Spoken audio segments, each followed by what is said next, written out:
the attack in Jordan was multiple groups, including Kataib Hezbollah. ناظرین، اسرائیل نے غزہ شہر کی 90,000 کی آبادی کا انخلاء کا حکم دے دیا.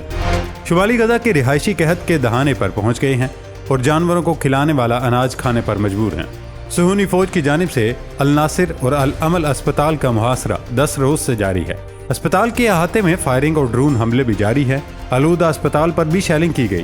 دوسری جانب اسرائیل اور حماس کے درمیان ثالثوں کی جانب سے اسرائیلی یرغمالیوں کی رہائی کے لیے نئے معاہدے کی کوششوں کا سلسلہ بھی جاری ہے. حماس کا کہنا ہے کہ مجوزہ تجاویز کی قبولیت اسرائیلی جارحیت کے خاتمے اور قابض افواج کے انخلاء سے مشروط ہے. ادھر جنگی جنون میں مبتلا اسرائیلی وزیر اعظم نے اپنی ہٹ درمی برقرار رکھتے ہوئے کہا کہ تمام مقاصد حاصل ہونے تک جنگ ختم نہیں ہوگی.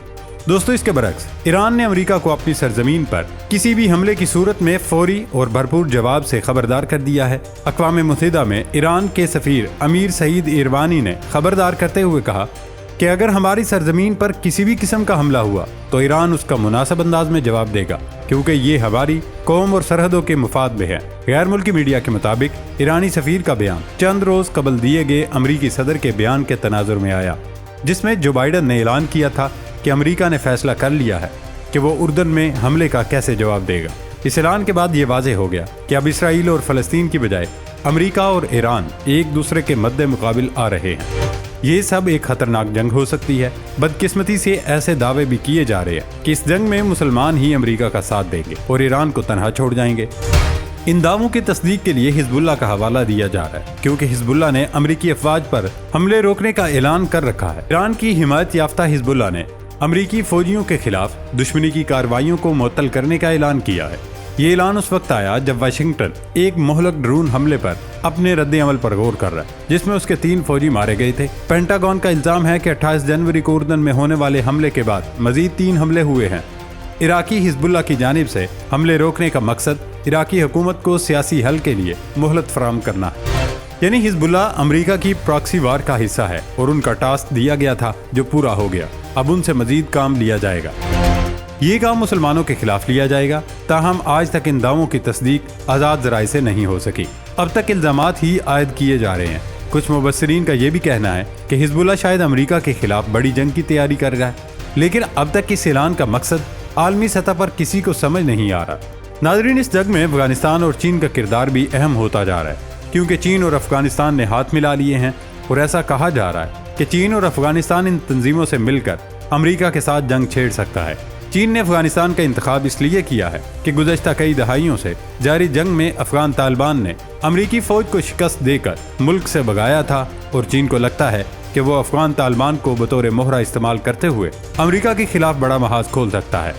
یہ دعوے تب کیے گئے جب چین کے صدر شی جن پنگ نے ہمسایہ ملک افغانستان سمیت کئی ممالک کے سفیروں کی اسناد وصول کی، جو کسی بڑے ملک کی جانب سے عبوری طالبان حکومت کو پہلی بار باضابطہ طور پر تسلیم کرنے کے مترادف ہے. شی جن پنگ نے کیوبا، پاکستان، ایران اور 38 دیگر ممالک کے سفیروں کے ساتھ great hall of the people میں ایک رسمی تقریب میں طالبان کی جانب سے مقرر کردہ افغان سفیر اسد اللہ بلال کریمی کا خیر مقدم کیا. چین کی سرکاری خبر رساں ایجنسی شنہوا کے مطابق چینی صدر شی جن پنگ نے نئی سفیروں کو بتایا کہ چین ان کے ممالک کے ساتھ گہری دوستی اور باہمی فائدہ مند تعاون کے خواہاں ہیں. اس حوالے سے طالبان حکومت کا کہنا ہے کہ عوامی جمہوریہ چین کے صدر شی جن پنگ نے مولوی اسد اللہ بلال کریمی کی چین میں بطور افغان سفیر اسناد قبول کر لی ہیں. طالبان کے ترجمان ذبیح اللہ مجاہد نے منگل کے روز social media platform X پر اپنی پوسٹ میں کہا، چین وہ سمجھ گیا ہے جو باقی دنیا نہیں سمجھ سکی. ذبیح اللہ مجاہد نے روس، ایران اور دیگر ممالک سے درخواست کی ہے کہ وہ اسی طرح کے اقدامات اٹھائیں اور کابل کے ساتھ 2 طرفہ سفارتی تعلقات کو بہتر بنائیں. اس پر امریکی محکمہ خارجہ کے ترجمان میتھیو ملر کا کہنا ہے کہ آیا چین نے طالبان حکومت کو باضابطہ طور پر تسلیم کیا ہے یا نہیں، یہ چینی حکام کو واضح کرنا ہوگا، ورنہ حالات بگڑ سکتے ہیں. دوستو، یہ تو آپ بخوبی جانتے ہیں کہ بھارت ہمیشہ سے مسلمانوں کے خلاف محاذ آرائی کرتا آ رہا ہے، اور اس جنگ میں بھارت بھی امریکہ کا ساتھ دے رہا ہے. بھارت میں آباد یہودیوں کا ایک قبیلہ اسرائیل جا کر حماس سے لڑنے کے لیے بے تاب ہے. 5000 افراد مشتمل یہ قبیلہ شمالی مشرقی بھارت کی ریاستوں منی پورہ اور میزورم میں آباد ہے. یعنی اب بھارت حماس کے خلاف لڑنے کی تیاری کر چکا ہے، لیکن افسوس کہ مسلمان تنظیموں نے ہاتھ کھینچ لیے ہیں.